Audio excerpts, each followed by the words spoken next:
ng pamamaril sa ilang lugar sa Lawag, Ilocos Norte, isang lalaking bagong laya mula sa kulungan ang biktima. Sa Maria Aurora naman sa lalawigan ng Aurora, isang opisyal ng COMELEC ang patay rin sa pamamaril. Makibalita tayo kay CJ Turida ng GMA Dagupan. Binaril at napatay ang isang opisyal ng COMELEC sa Maria Aurora sa lalawigan ng Aurora. Ang lalaking suspect di pa kilala. Ayon sa pulisya, naggigitara sa kanilang sala ang biktima nang sugurin at barilin ng salarin Sabado ng gabi. Tumakas ang suspect sa kanyang motorsiklo.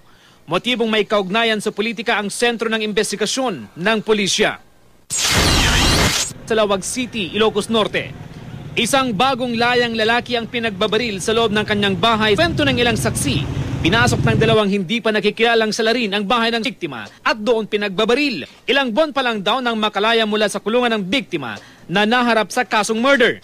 Inaalam ngayon kung may kinalaman ito sa krimen. Sa Urdaneta, Pangasinan, patay sa ambush ang isang lalaki.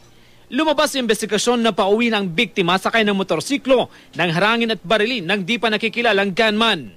Galing daw sa bahay ng kasintahan ng biktima. Hindi pa rin alam ng pulisya kung ano ang motibo sa pagpatay. CJ Torida, Nagbabalita, Pilipinas.